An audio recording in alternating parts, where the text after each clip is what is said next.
Queridos, mais uma vez estamos juntos na aula da Escola Bíblica Dominical e é com a alegria de podermos preparar esta aula com muito carinho e estarmos juntos com você. Eu não sei se você estará vendo às 9 horas ou durante o domingo, mas eu quero agradecer a Deus pela vida de vocês. Domingo passado, nós tivemos 27 irmãos participando, ouvendo a aula, e isto é motivo de grande alegria.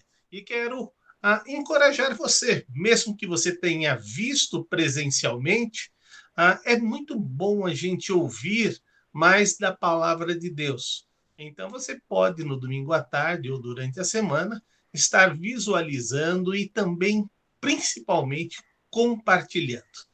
Eu acho que quando nós decidimos compartilhar a palavra de Deus, a gente não sabe o resultado, mas lembre-se que Deus vai estar agindo. E quando Deus está agindo, então a obra dele se faz. Né? Então eu quero agradecer a Deus por sua vida.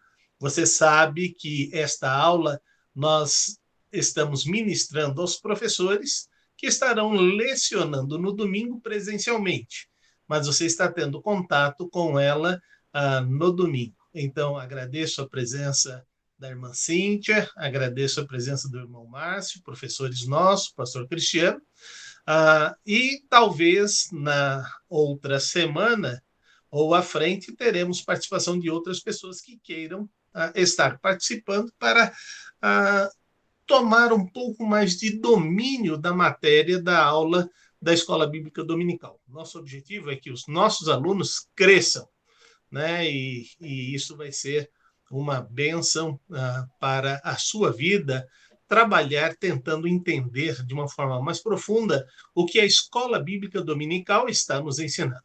A maior escola do mundo, né? Essa escola nasceu para o ensino secular, mas logo se vislumbrou ensinar a palavra de Deus de uma forma didática, e isso então alcançou o ápice da Escola Bíblica Dominical, então ministrando a palavra de Deus por faixa etária, levando a todos terem um entendimento e o crescimento do conhecimento da palavra de Deus. Então, é muito bom estarmos aqui com mais esta aula.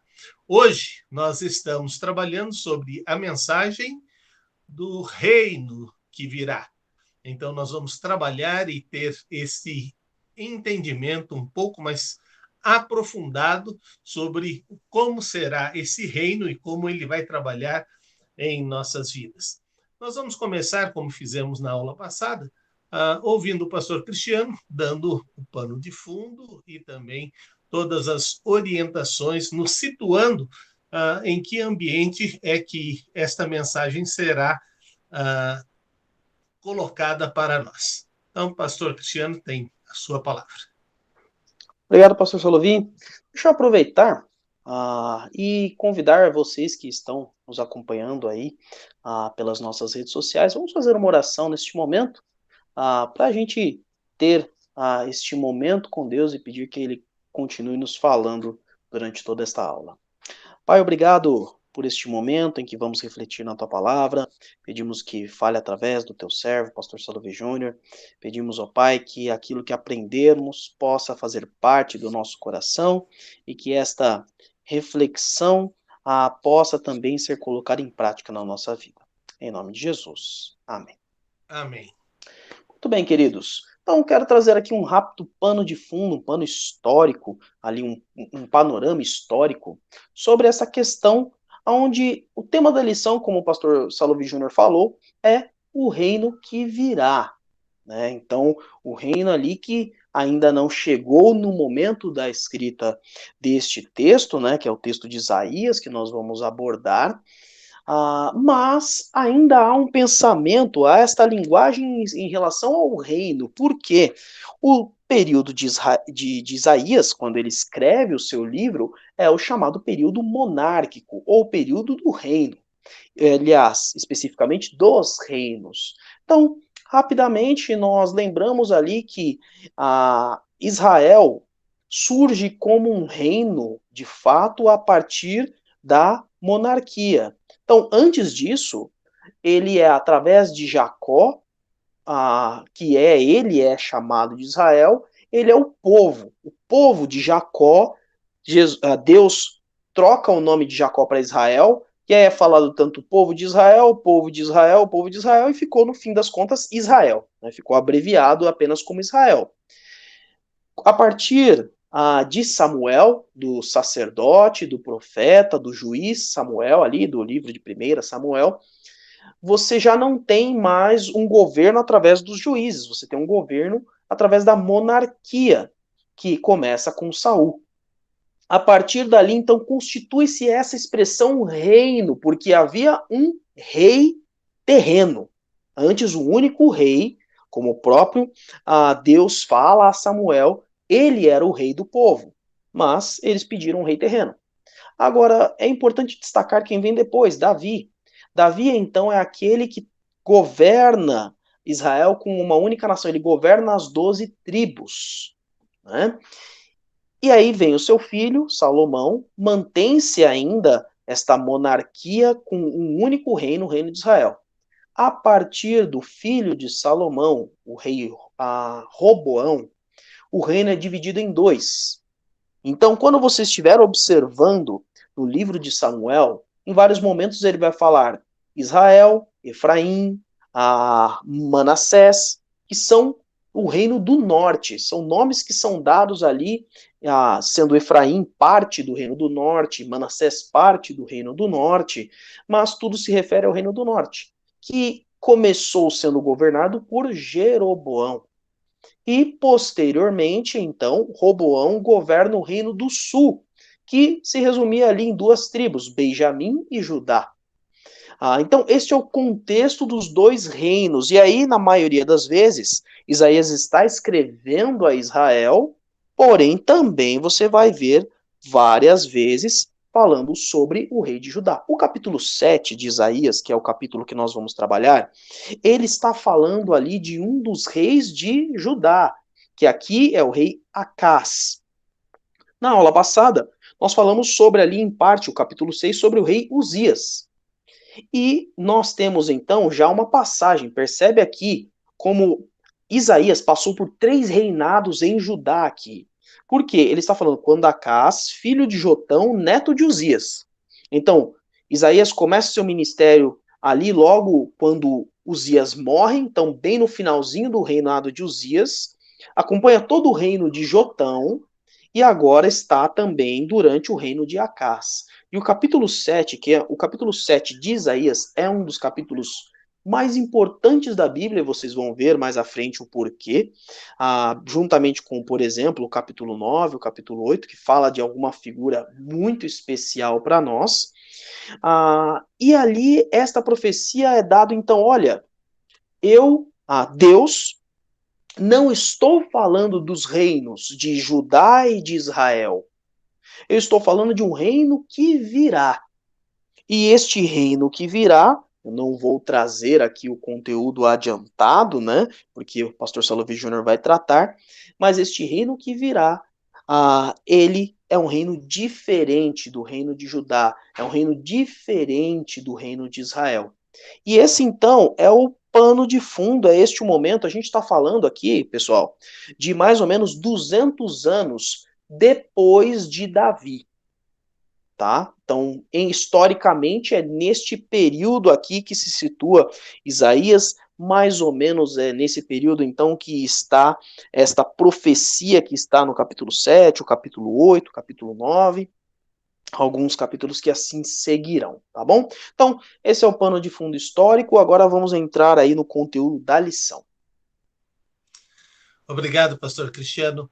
Por que pedi que nós começássemos a lição com esta situação dos reinados, para que entendêssemos que o reino que virá, ele não virá com esta situação. Mas se você for fazer uma viagem rápida agora, na sua mente, os 400 anos que Deus não se revela, nasceu a visão de um reino político que viria a libertar a Israel novamente do domínio, do subjugo romano. Então, é isso que eu quero que você entenda, para a gente entender que o reino que viria, será um reino diferente do reino que Israel estava vivendo e das políticas de relacionamentos e enfrentamentos que ele teve que viver na sua história. Então é muito importante nós termos isso em mente, e o pastor Cristiano então nos situou diante desta mensagem. Mas vamos entender lá atrás qual era o plano de Deus.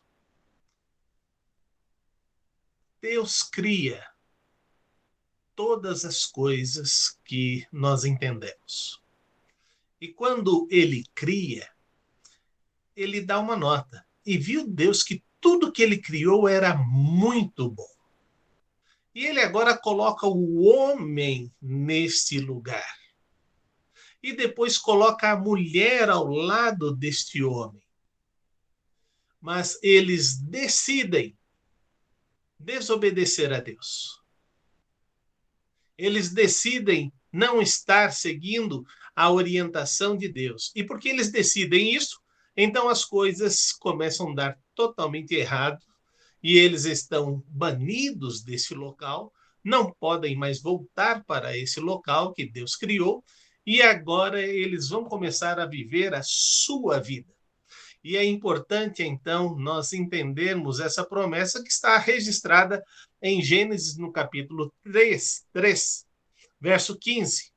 E vai dizer o seguinte: porém inimizade entre você e a mulher, e entre a sua descendência e os descendentes dela. E este lhe ferirá o calcanhar, este lhe ferirá a cabeça, e você lhe ferirá o calcanhar. Aqui está a situação do envio de Jesus ao mundo como descendência e como agora aquele que viria para libertar a humanidade do jugo que ela escolheu se prender. Então é muito importante nós termos em mente a promessa do rei que virá. E essa é a profecia que vem a ser desenvolvida.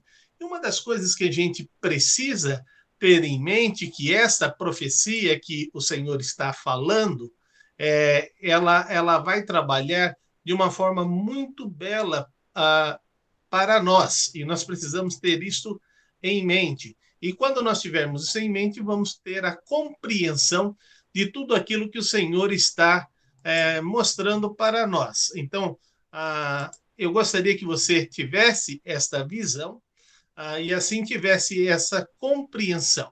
E aí eu queria fazer um despertar de visão, antes de entrarmos na lição, e chegarmos a essa conclusão que nós vamos chegar lá no final. A compreensão, prestem atenção à pergunta, a compreensão do tema Reino de Deus foi construída progressivamente com a revelação de Deus ao seu povo. Você concorda com esta afirmação? E se você concorda, então me explique o seu entendimento. Abra o seu microfone e fale agora. Eu ia dar a chance aqui para o Márcio e para a Cíntia falar, mas o Márcio fez careta, né? Então eu vou deixar ele falar depois. Mas sim, para mim a compreensão do reino de Deus para o seu povo é progressiva. Infelizmente, se eu for olhar, quando eu digo seu povo, eu estou falando dos hebreus, né? Estou falando de Israel como um todo, dos descendentes de Jacó, mas infelizmente não foram todos, né? Porque você tem agora Isaías, juntamente com outros profetas, né, que vão falando sobre este reino que virá, e eles estão dizendo o que vai acontecer. E eles estão dizendo a respeito de alguém, sobre quem este reino virá, que vem ali mais ou menos 700 anos depois, 600 a 700 anos depois. E é então no Novo Testamento que a gente vê a extensão de todo este reino. E aí, parte da nação de Israel, pensando ali em João capítulo 1, versículo 11 e 12, veio que é para que era seus, mas os seus não receberam, e aí ele se refere ao povo judeu, mas a todos os quanto receberam, então estes todos os quanto receberam, que eram dos seus, que era o seu povo, a estes foi revelado o reino por completo, mas foi revelado então ali a partir de Jesus, e a gente vê a extensão desse reino ali no final com o Apocalipse de João, então cerca de quase 60 anos depois de Cristo, você tem ali esta revelação completa do que é este reino para a eternidade. Né? Então, por isso que sim, eu concordo que esta revelação foi progressiva para o povo de Israel. Para nós hoje não é mais. Para nós já estamos há 2000 anos quase depois desses textos. Né? Então, para nós não é. Mas para aquele povo daquela época, sim, foi progressivo.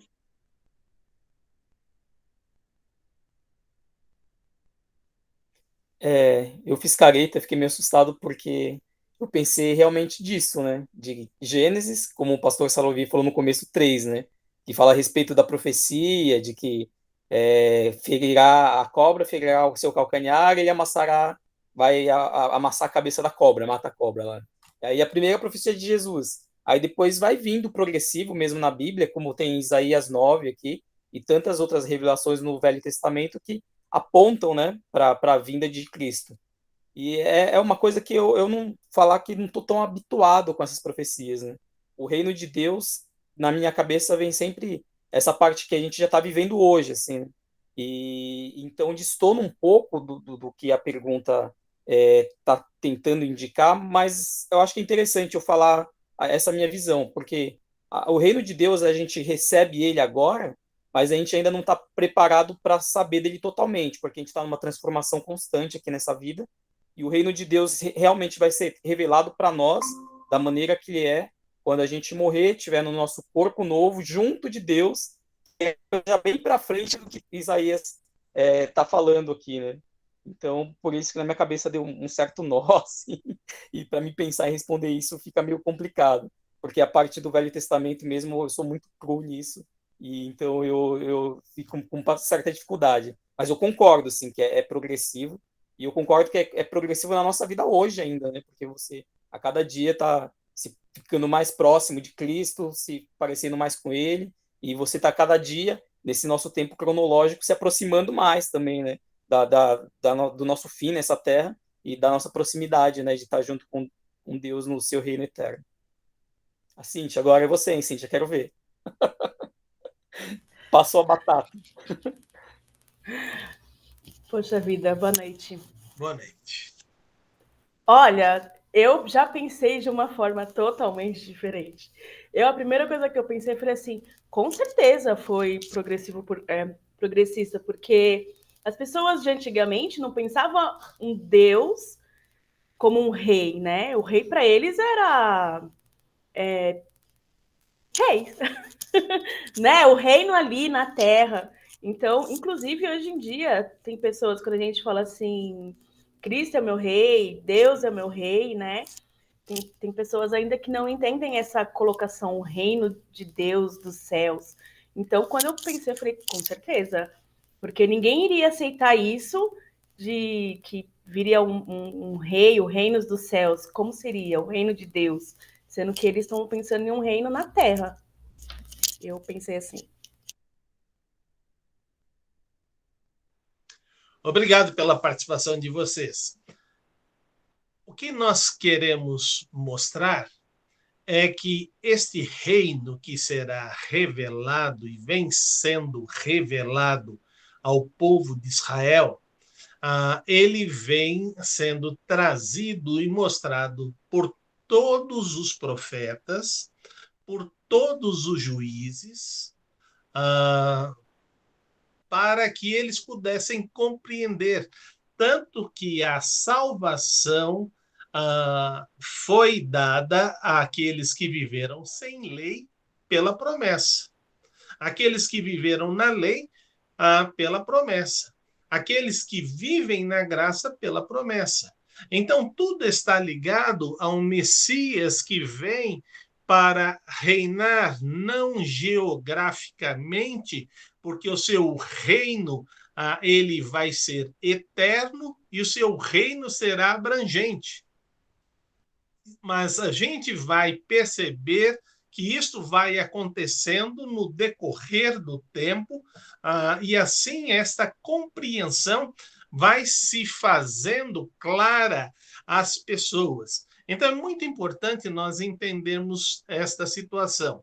E lembre-se, já vem uma profecia para nós, e essa profecia ela começa a ser mostrada nessa lição no capítulo 7, no verso 14. Por isto, o Senhor mesmo lhes dará um sinal. A virgem ficará grávida e dará à luz a um filho e o chamará Emanuel. Então, a primeira coisa já diferencia quem será o rei. Porque a expressão Emanuel quer dizer o quê?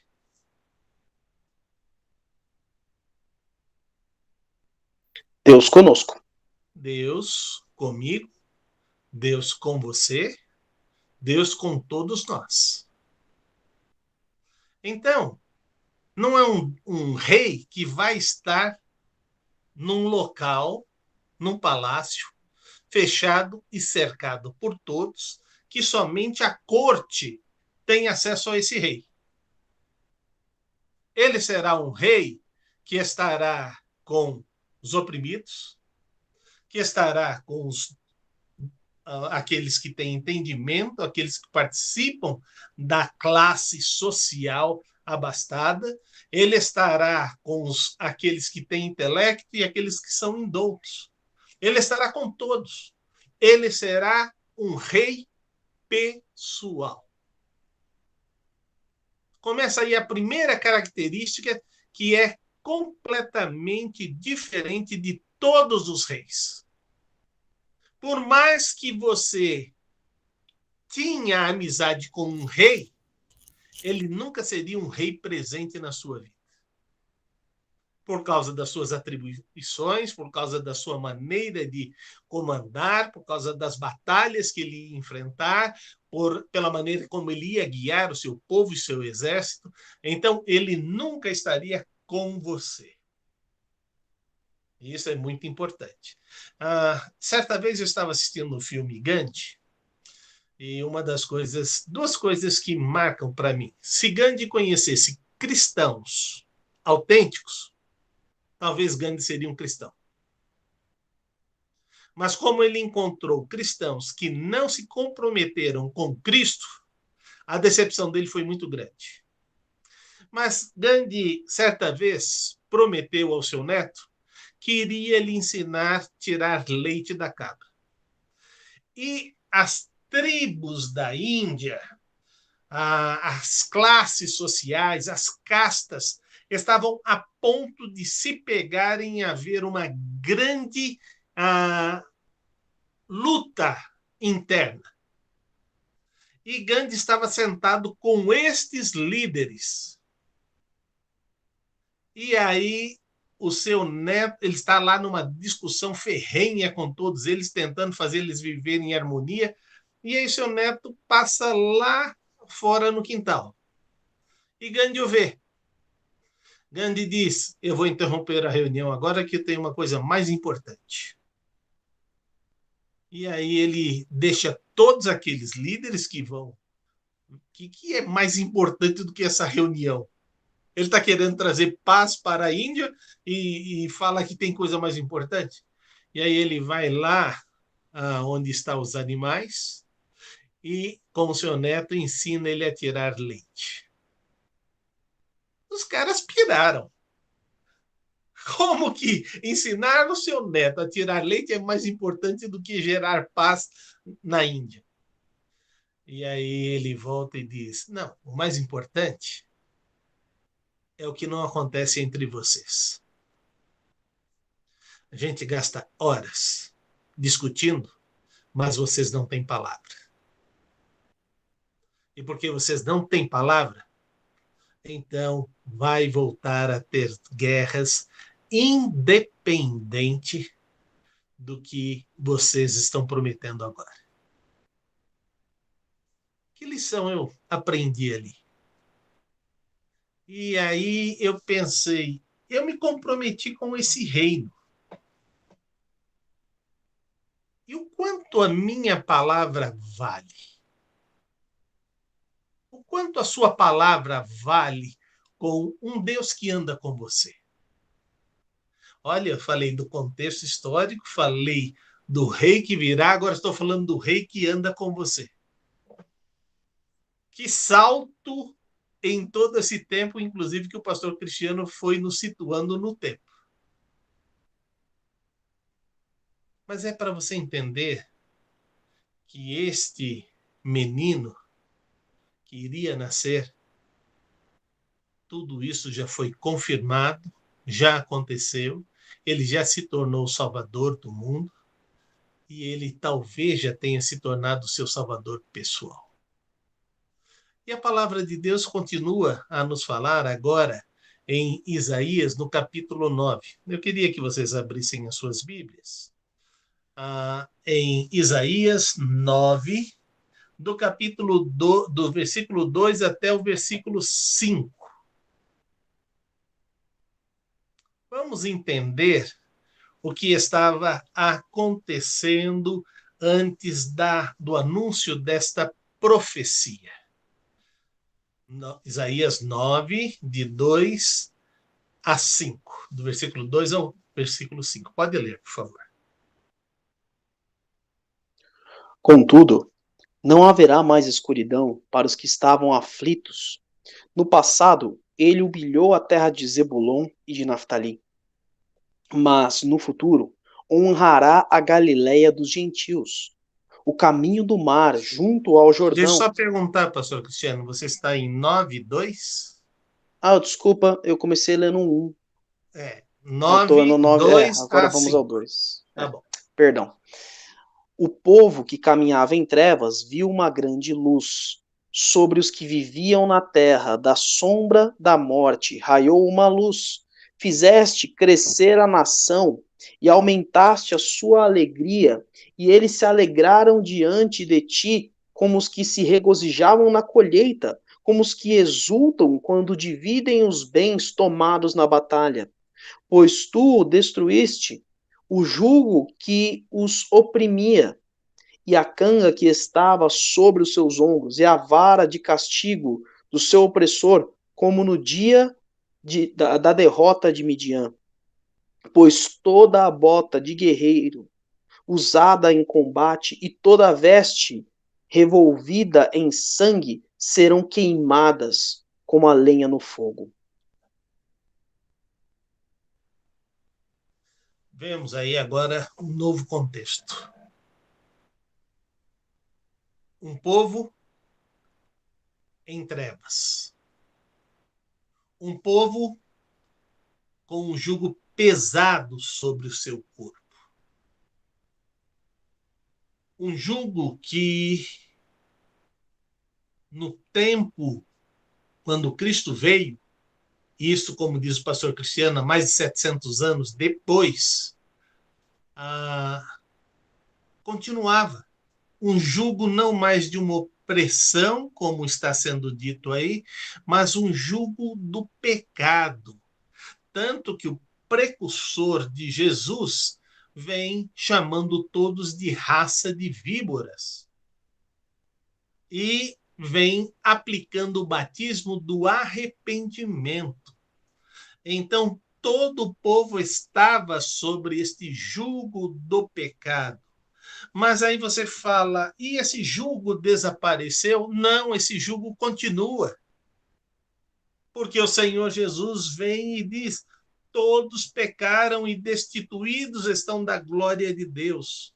Então, esse jugo também continua sobre a vida das pessoas até os dias de hoje. E se nós não entendermos essa opressão que existe, também não vamos entender a alegria quando formos libertos. Uma pessoa me perguntou uma coisa que eu dei risada.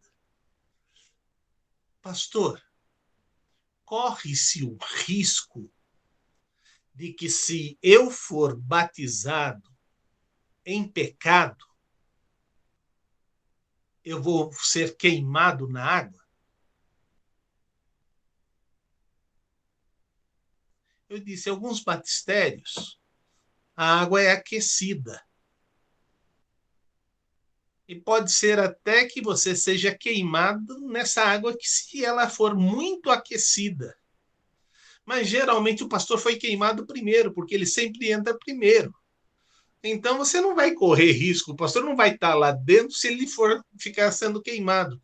Mas é porque o pastor pecou? Eu falei, não, é porque a água está quente demais. Então, isso é um meio folclórico. É porque quando o pastor foi batizar uma pessoa que estava em pecado, ela saiu gritando da água como se estivesse sendo queimada completamente. Eu disse, olha, me desculpe, essa história tem bastante de fantasia e pouca de realidade. Eu quero que você entenda que ali é o testemunho da sua vida. Você está dizendo que agora Jesus Cristo é o Senhor da sua vida. Não está dizendo que você agora é perfeito. Está dizendo que você encontrou Jesus como Salvador de sua vida e que você quer dar o senhorio para Ele. Você está dizendo que você quer viver uma nova vida. Esse é o seu testemunho pessoal que você vai estar dizendo como uma nova criatura. Nada mais do que isso. Mas você precisa, ao participar deste batismo na sua vida, com esta alegria que está sendo descrita, porque você estava debaixo desta opressão. E você agora recebeu a libertação. E aí então ele diz, o povo que caminhava em trevas viu uma grande luz. Ao ver esta grande luz que raiou em suas vidas, ele mesmo aumenta a alegria.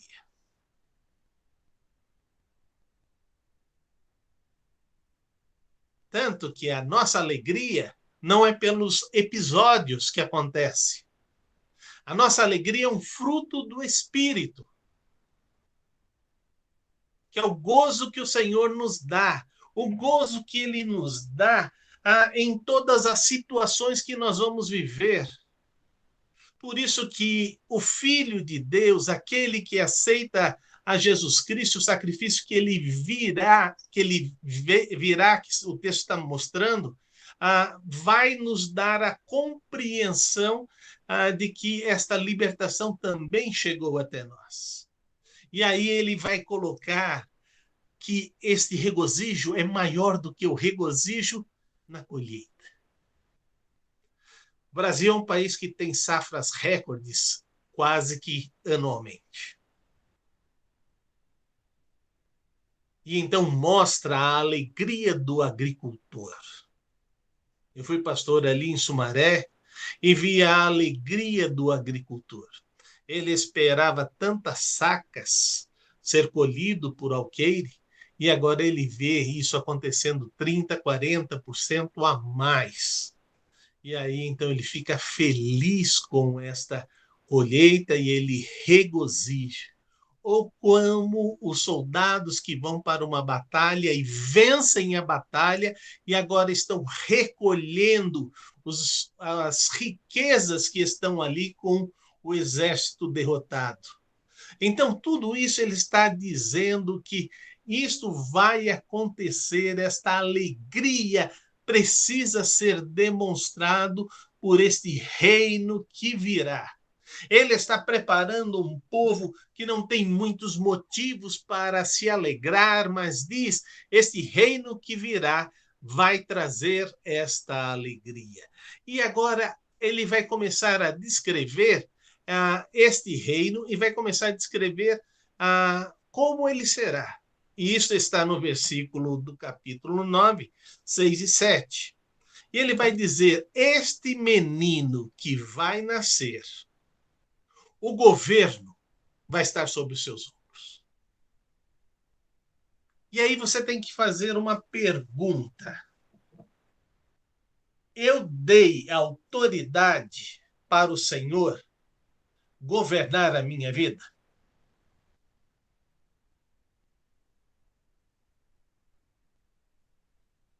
E o quanto ele governa? Então, deixa eu te dizer algumas coisas que é importante você ter em mente. Deus não governa 40%.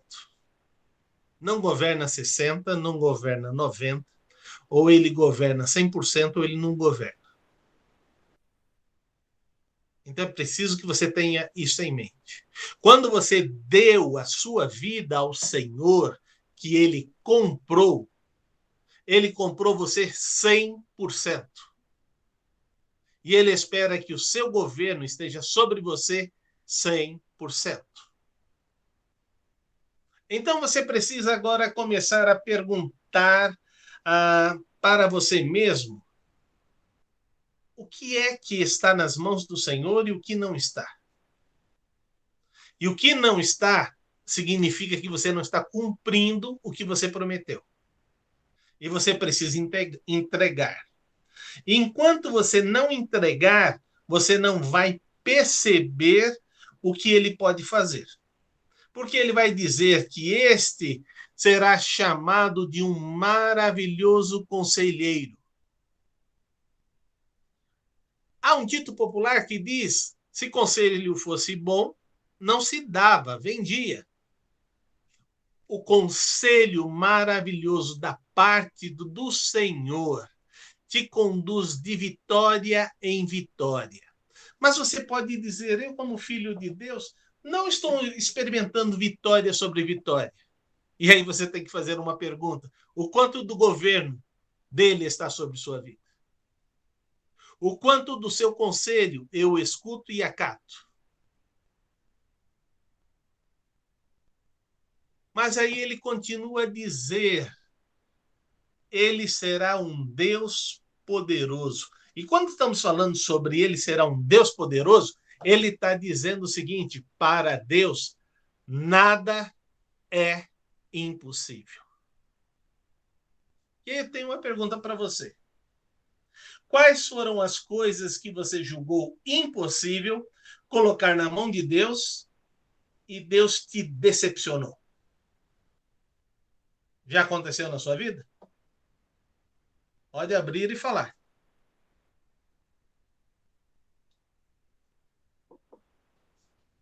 Não, comigo nunca. Comigo nada também. Queridos. Também não. Até algumas coisas mesmo que eu já pensei que não daria certo, mas deu. O tipo de dar aula mesmo, ou pregar, falar, não, isso não é para mim. E até um medo de sustentar minha família. Como que eu vou sustentar minha família, 2 filhos, meu trabalho? E Deus faz de um jeito que eu não sei como, mas funciona. É verdade. Algumas coisas na minha vida que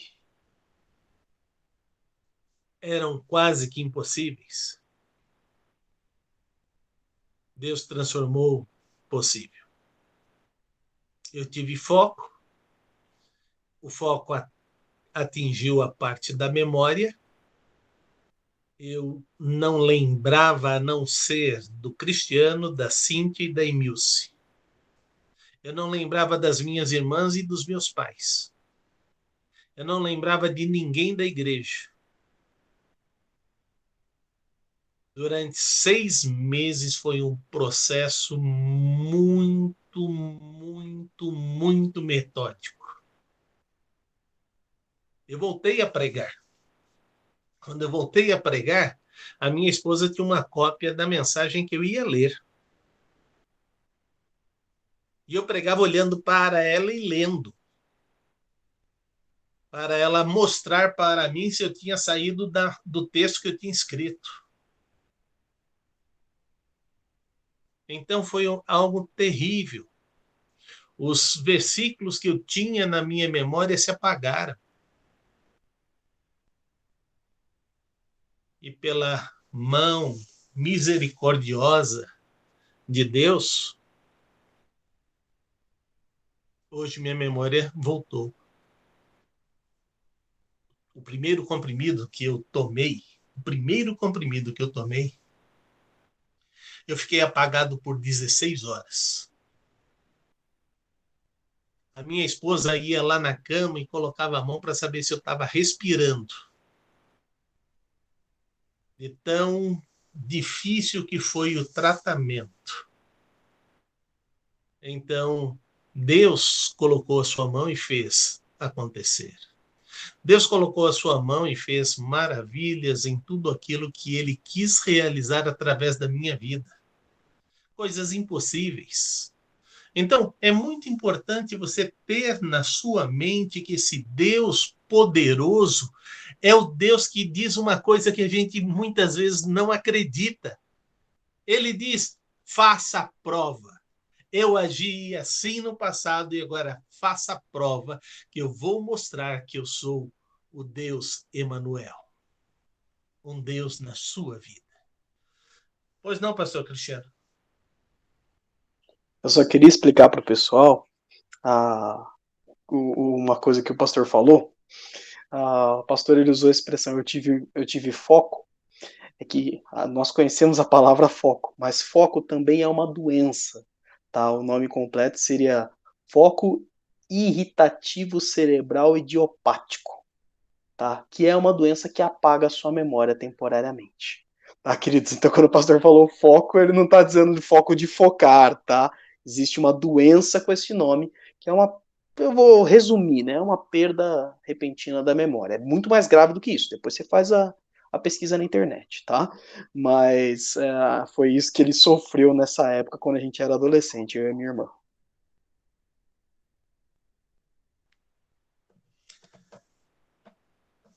E Deus foi trabalhando e foi colocando isto novamente no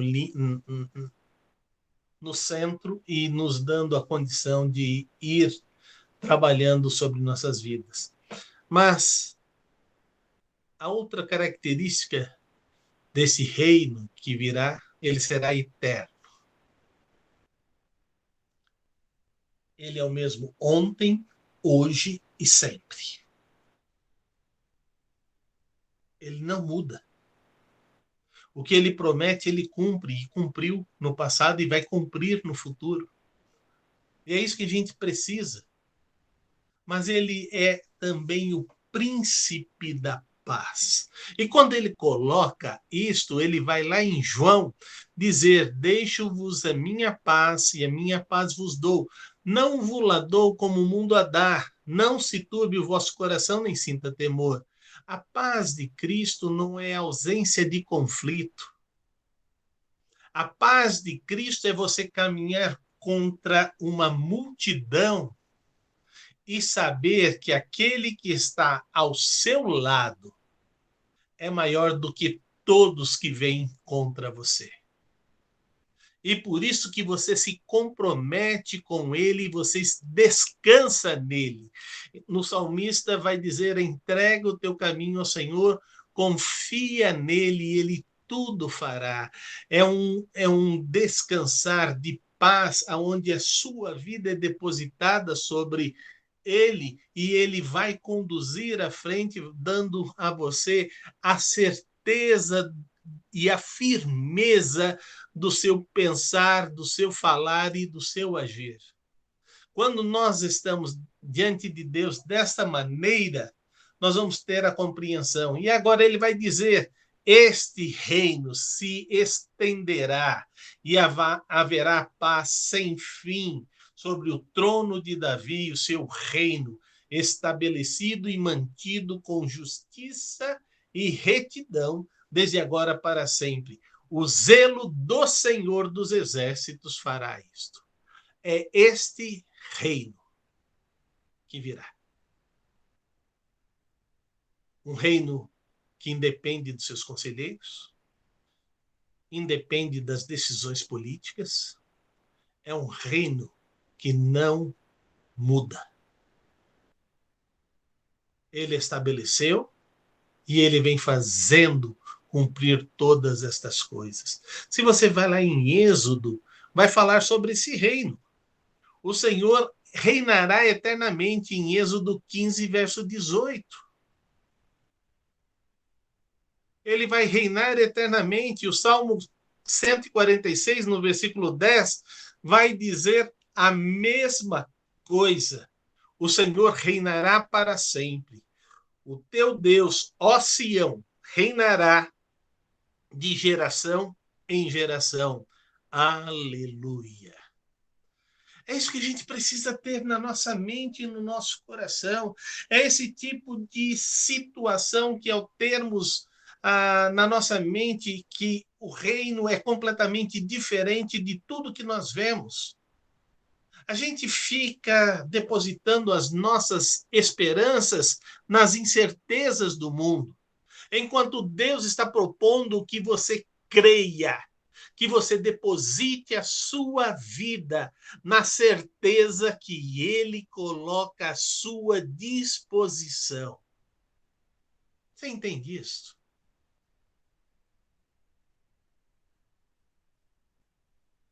E é isso que Ele está propondo para mim e para você.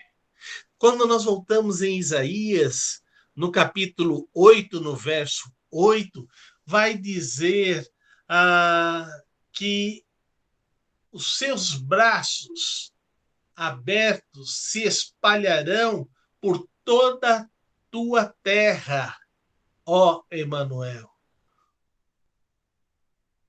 E aí, o servo do Senhor vai dizer: como eu posso fugir da presença desse Deus? Se eu subir, ele vai estar lá. Se eu for na maior profundidade, ele vai estar lá. Se eu for numa extremidade ou na outra extremidade, ali também ele estará, e a sua destra me susterá. Você entende por que ele é Emanuel?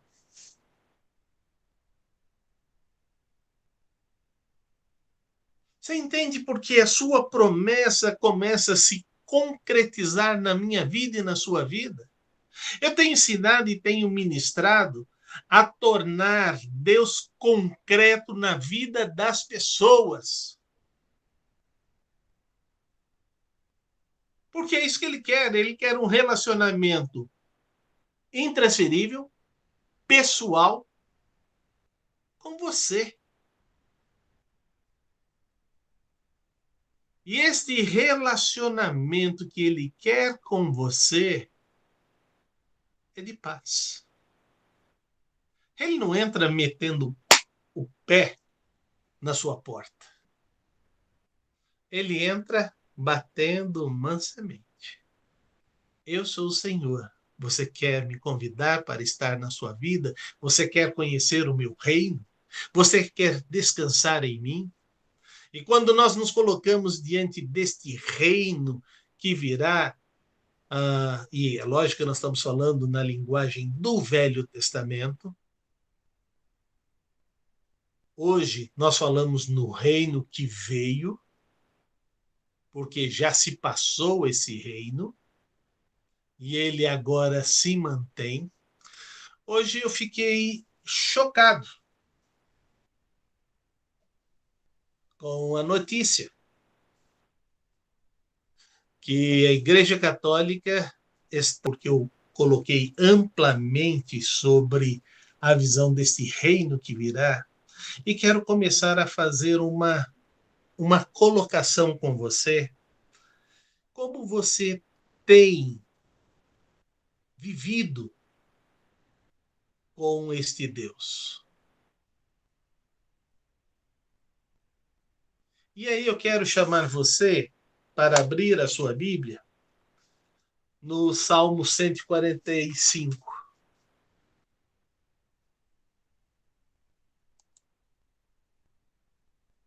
Salmo 145. E quero destacar o que o povo de Israel entendeu, e aqui na figura do servo de Deus, que vai colocar o sentimento que vai invadir a sua vida, o sentimento que vai levar ele a perceber o que ele precisa como gratidão colocar diante desse Deus. E olha, vamos olhar versículo a versículo para termos esse entendimento.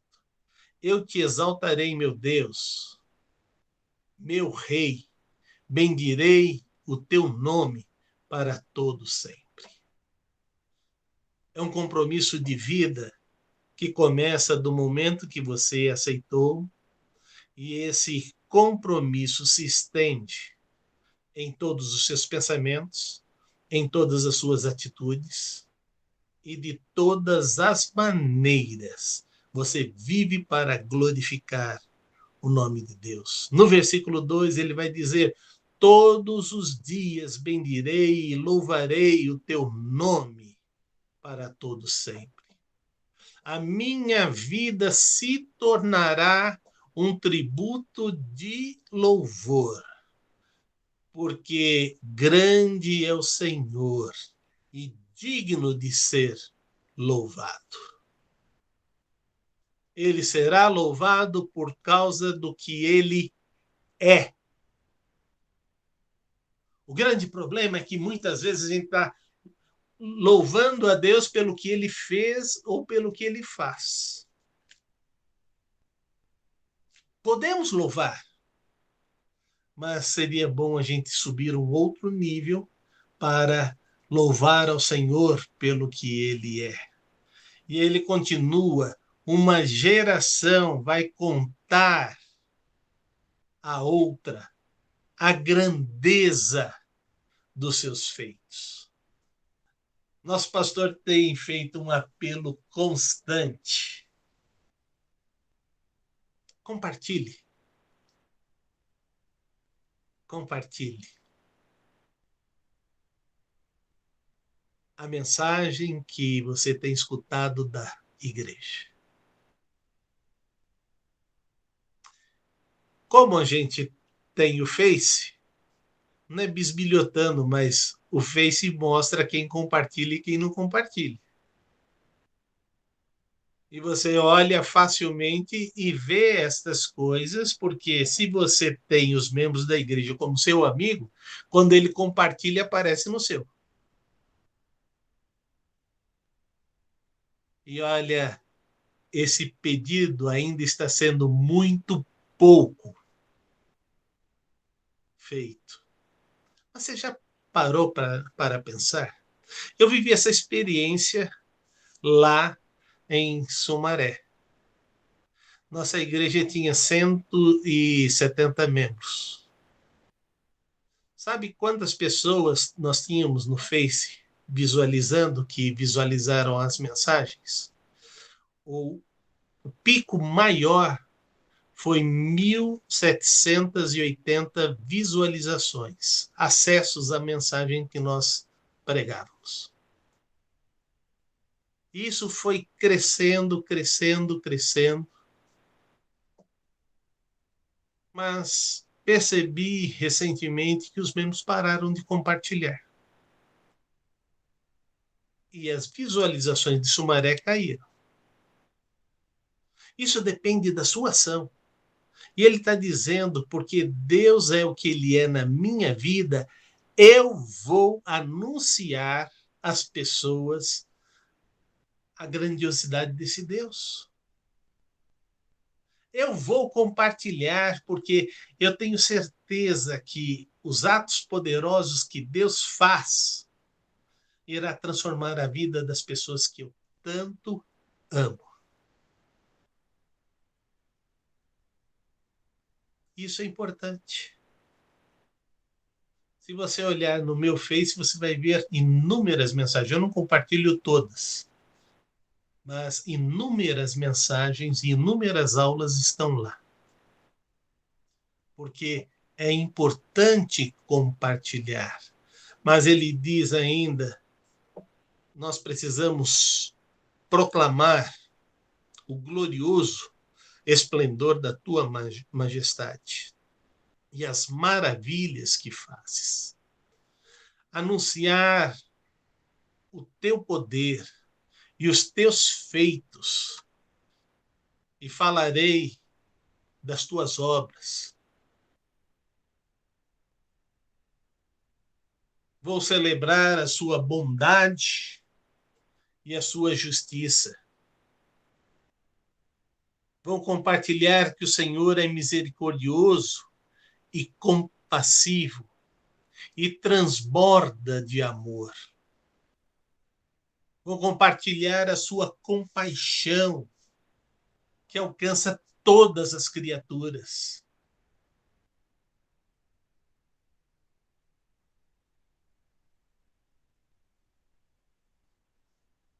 Eles anunciarão a tua glória e o teu reino, e falarão do teu poder.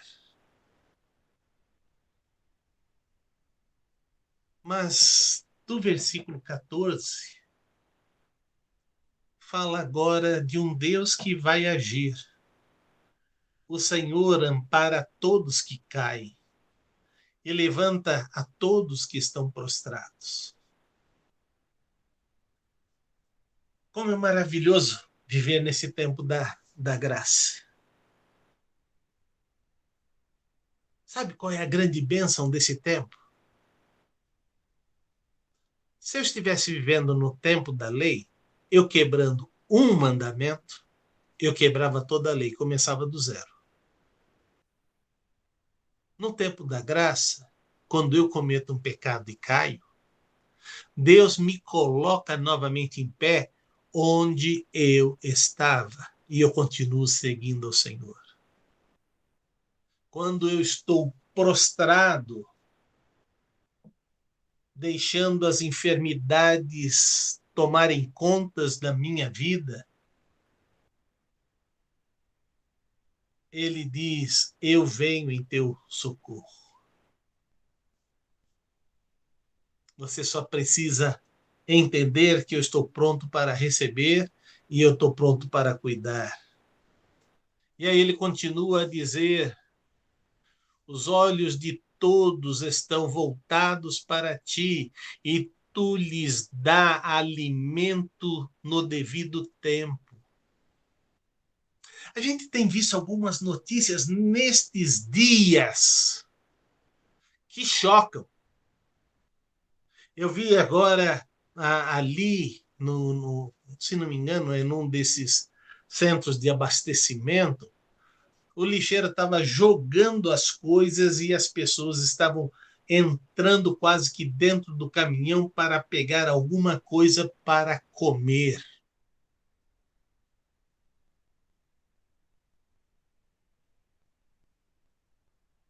Isso cortou meu coração. Porque vivemos num país que tem fartura. Só não sabemos distribuir. Estava, na minha juventude, estava namorando a Emilce, então olha que são acima de 37 anos atrás. E estava esperando ela sair da Telesp. E estava no bar tomando um café, era um bar-padaria. E então uma pessoa pediu um café com leite e um pão. Aí um cara disse: se você quer pinga, eu te dou. Ele disse: cara, eu tô com fome. Eu não quero pinga. Eu quero café com pão. Café com pão eu não dou. Eu te dou pinga para você beber e morrer logo, desgraçado. Ele disse: o senhor permite ele sentar aqui do meu lado e tomar um café com pão? O moço disse: se você vai pagar, permito. Eu não posso recusar nenhum cliente. Falei: querido, vem cá, senta aqui que você vai comer um pão comigo e vai tomar um leite com café. Aquele cara ficou muito bravo de eu ter chamado ele e sentado ali para ele comer o pão. Aí ele comeu o pão, tomou o café, perguntei para ele se ele queria outro, ele pediu outro. Aí está satisfeito? Não, ainda estou com fome. Pediu outro, comeu. Ele comeu 4 pães, 4 lanches. E tomou 2 copos de leite com café. E aí foi embora. Agradeceu e foi embora. Outra vez, foi uma pessoa lá na igreja e pediu se a gente poderia dar comida para eles. Eu falei, aqui não tem comida. Mas se você voltar, e falei o horário, nós vamos até o restaurante e eu pago a sua comida. Aí o cara, falei com o dono do restaurante, ele falou, sem nenhum problema, pode. E aí eu falei, tá, então entra lá, faz o seu prato.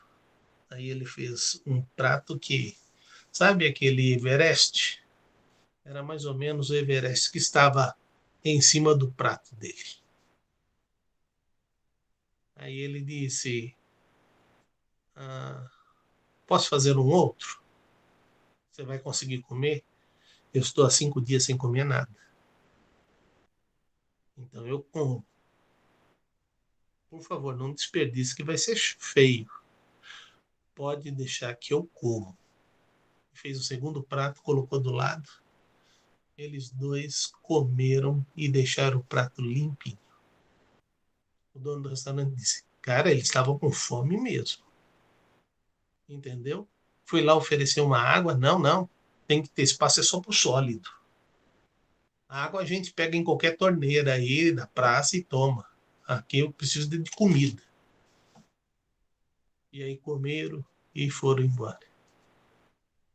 E aí eu fico muitas vezes olhando para as pessoas que têm tudo à mesa, recebendo o alimento e diz, isso não, isso não, isso não, isso eu não gosto. Eu fui criado pelos meus pais dizendo tudo que vem à mesa para se comer. Não tem esse negócio de dizer eu não vou comer isso. Vai comer. O cristiano mesmo não gosta muito de beterraba, mas comeu. Na minha casa comeu, agora provavelmente não come não, né? Porque ele não compra, então não vai comer, né? Então resolveu o problema dele. Mas e se o mundo terminar em beterraba? Só um detalhe.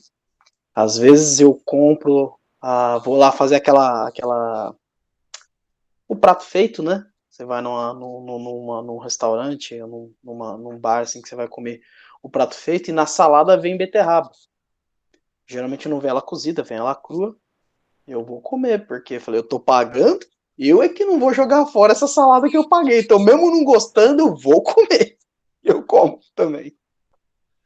Mas aí ele coloca no versículo 16, abre a sua mão e satisfaz os desejos de todos os seres vivos. Deus também olha para o seu capricho, o seu desejo e também atende.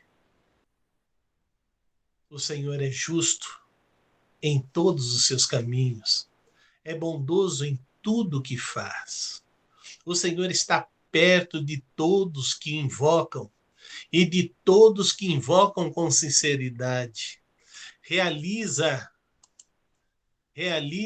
o desejo daqueles que o temem. Ouve o gritar por socorro e salva. O Senhor cuida de todos os que amam e de todos, mas a todos os ímpios destruirá. E aí ele diz, com os meus lábios eu louvarei ao Senhor. Que todo o meu ser, que todo o ser vivo bendiga o santo nome para todo sempre. Queridos, se eu começar a viver desta forma, Deus cuidará de mim e eu vou perceber esse cuidado muito mais. Se eu deixo de ser fiel, Deus não deixa de ser fiel para comigo. mas eu deixo de reconhecer o que ele está fazendo, eu deixo de ver e perceber o que ele está fazendo, e eu começo até a usar palavras do mundo. Ó, que coincidência! Não existe coincidência para o Filho de Deus, existe providência. Porque é Deus que providenciou. E ele nos convida a experimentarmos a sua grandeza em nossas vidas. Este reino que virá para o profeta Isaías é o reino que chegou até nós. É o reino que eu sirvo há 52 anos. É o Deus que eu experimento como o meu Emanuel. Um Deus que está comigo. Eu tenho dito que para mim Deus é concreto. Ele fala, eu escuto. Eu falo, ele escuta. Tem pessoas que dizem, não, o senhor lê a Bíblia? Não, Deus fala. Deus fala através da Bíblia e Deus fala. Deus mostra. Deus orienta. Deus te coloca no caminho certo. Ele é um Deus pessoal. Com cada pessoa, ele vai se relacionar de uma forma diferente. E eu não posso, então, dizer isto é, isto não é. Porque é como Deus faz. E eu quero lhe convidar a ter um coração grato diante desse Deus, como essas pessoas. Depois de ler essa lista do Salmo 145, até o versículo 13 e depois o versículo 21, eu espero que você repare quantas coisas que Deus está agindo na sua vida e que você não tem glorificado o nome dele. Há um outro salmo que eu não estou lembrando qual é agora, mas que em todas as frases diz: e bendiga o seu santo nome. E bendiga o seu santo nome. E bendiga o seu santo nome. Né? Então é um salmo que vai colocar para nós esta figura de dar graça e de bendizer o nome de Deus. Eu quero lhe convidar a assumir esse compromisso. Porque se nós assumirmos esse compromisso diante desse reino, o reino de Deus, nós vamos não só experimentar uma vida abundante, mas vamos mais do que isto, vivenciarmos a bênção de Deus. Qual é o texto, pastor Cristiano? Salmo 103. 103, né? Bendiga minha alma ao Senhor. Exatamente. E aí vai dizendo várias vezes, bendiga o seu santo nome. Né? E eu espero que você se coloque diante do Senhor e comece a experimentar e agir diante desse Deus, mas também compartilhando essa mensagem a todas as pessoas. Alguma coisa que você quer acrescentar, querido irmão, professor, na aula de hoje? Alguma coisa que Deus já falou no estudo que você já fez e se preparou?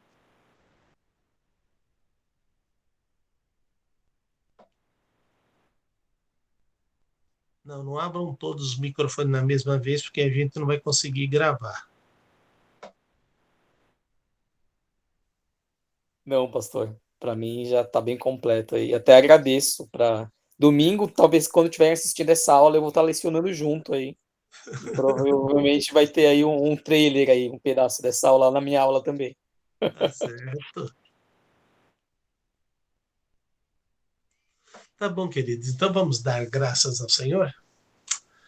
Ó Pai, obrigado, porque o Senhor revelou isto ao teu povo e revela isso até nós. Obrigado, porque agora nós já agradecemos como um reino que já chegou, um reino que chegou em nossas vidas e que nos transformou em algum tempo, como disse há 52 anos na minha vida, na vida das outras pessoas, mais tempo ou menos tempo. mas eu quero te dar graças.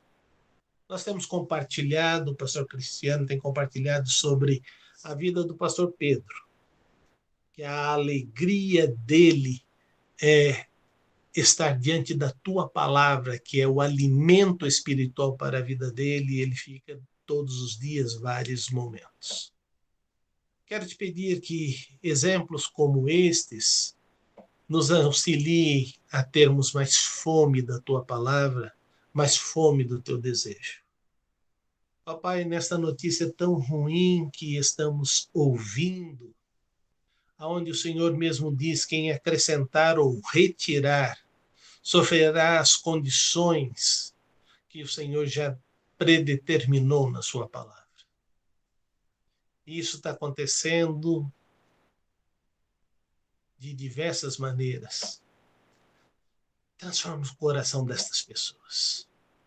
Muda estas lideranças e faz com que a tua obra seja demonstrada e o teu poder revelado. Que eles experimentem em suas vidas um Deus vivo e que a tua glória seja manifestada e que haja regozijo em vivermos contigo. É isso que eu suplico e agradeço por tua palavra viva e eficaz em nossas vidas. Em nome de Jesus. Amém. Queridos, muito obrigado. Que Deus continue abençoando e, se Deus permitir, estaremos na próxima semana mais uma vez estudando a palavra de Deus e vamos continuar estudando em cima desta mesma lição, a soberania do reino de Deus. Então, eu espero que você possa se colocar diante deste Rei que é soberano em nossas vidas. Amém? Deus nos abençoe.